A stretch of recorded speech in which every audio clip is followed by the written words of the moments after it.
এই সংকেত সমূহৰ পৰা স্পষ্ট যে প্ৰভু হনুমানে আপোনাক নিজৰ ভক্ত হিচাপে বাছি লৈছে। বন্ধু বান্ধৱীসকল, আশা কৰিছোঁ প্ৰভু হনুমানৰ কৃপাত আপোনালোকে ভালে আছে। কেনেকুৱা ধৰণৰ সংকেতৰ পৰা বুজা যায় যে প্ৰভু হনুমানে আপোনাক নিজৰ ভক্ত হিচাপে বাছি লৈছে? কি সেই সংকেত? স্বয়ং বজৰং বলিয়ে আমাক বাছি লৈছে। আমি স্বয়ং প্ৰভু হনুমানৰ চৰণলৈ নিজে নিজে অহা নাই। নিশ্চয় কিবা এটা ৰহস্য আমাৰ মাজত আছে। হয়তো সেইবাবে স্বয়ং প্ৰভু হনুমানে আমাক তেওঁৰ ভক্ত হিচাপে নিৰ্বাচন কৰি লৈছে। আপোনালোকে এটা কথা জানে যে ভগৱানে প্ৰথমে আমাৰ মনৰ ভাৱ কেনেকুৱা সেইটো চাই, আমাৰ নেদেখাজনৰ ওপৰত বিশ্বাস কিমান সেইটো প্ৰথমে চাই, আমাৰ ধৈৰ্য কিমান, আমাৰ ঐশ্বৰিক শক্তিৰ প্ৰতি একাগ্ৰতা ভক্তি কিমান ইত্যাদি প্ৰথমে তেওঁ চায়।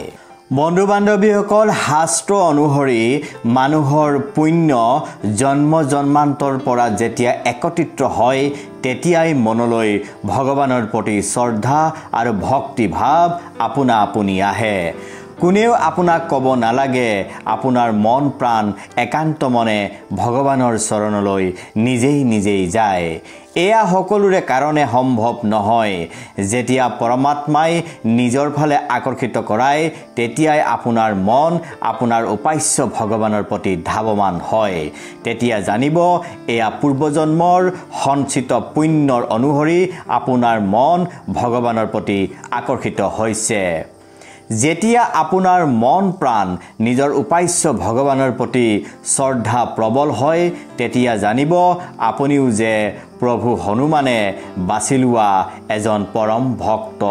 আপোনাৰ হৃদয়ত থকা ভক্তিৰ ফলত প্ৰভু হনুমানৰ এজন ভক্ত হিচাপে পৰিগণিত হৈছে, যাৰ ফলত আপোনাৰ জীৱনৰ উদ্দেশ্য হৈ পৰে কেৱল মাত্ৰ প্ৰভু হনুমান, প্ৰভু বজৰং বলী।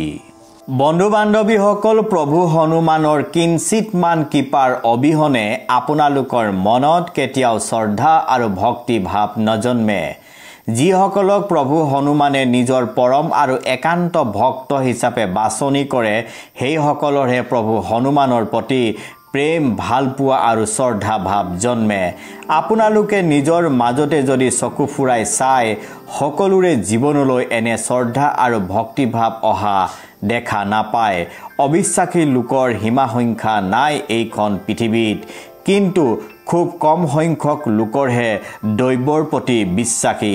যিসকল বিশ্বাসী জানিব এয়া তেওঁলোকৰ পূৰ্বজন্মৰ সঞ্চিত পুণ্য ফল, আৰু সেইসকল লোকৰ ওপৰত ভগৱানৰ দৃষ্টি সদায় থাকে আৰু তেওঁলোকৰ মন ভগৱানৰ ফালে সদায় আকৰ্ষিত হয়।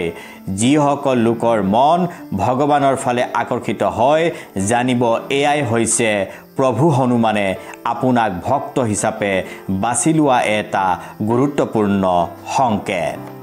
যিসকল লোকে প্ৰভু হনুমানৰ বাহিৰে বেলেগৰ কথা শুনিব নিবিচাৰে, প্ৰভু হনুমানক কোনোবাই কটু শব্দ প্ৰয়োগ কৰা শুনা পালে মন প্ৰাণ কান্দি উঠে, মন বেয়া লাগি যায়, নিজকে সংযম কৰি ৰাখিবলৈ টান হয়। এনেবোৰ যেতিয়া কাৰোবাৰ জীৱনত ঘটি থাকে জানিব প্ৰভু হনুমানে আপোনালোকক পৰম ভক্ত হিচাপে বাছনি কৰি লৈছে, যাৰ ফলত আপোনাৰ মন প্ৰাণ তেওঁৰ প্ৰতি সমৰ্পিত হৈ আছে। আৰু কোনোবাই কিবা ক'লে মন অশান্ত হৈ পৰে, মনলৈ দুখ বেজাৰ ভাৱ আহে। বন্ধু বান্ধৱীসকল, প্ৰভু হনুমানৰ কৃপা আৰু আশীৰ্বাদৰ অবিহনে এনেবোৰ ঘটনা কাৰোৱে জীৱনত নঘটে। যাৰ জীৱনত শ্ৰদ্ধা আৰু ভক্তি প্ৰভু হনুমানৰ প্ৰতি প্ৰবল হয় তেওঁলোকৰ জীৱনত এনেবোৰ ঘটে। আৰু তেতিয়া জানিব প্ৰভু হনুমানে আপোনালোকক তেওঁৰ পৰম ভক্ত হিচাপে বাছি লৈছে। সেইকাৰণে জাগতিক কৰ্মৰ মাজেৰে তেওঁক সদায় ভক্তি কৰিবলৈ চেষ্টা কৰিব লাগে। তেওঁক ভক্তি কৰাৰ পৰা বিৰত থাকিব নালাগে। জয় বজৰং বলী কি জয়। ধন্যবাদ।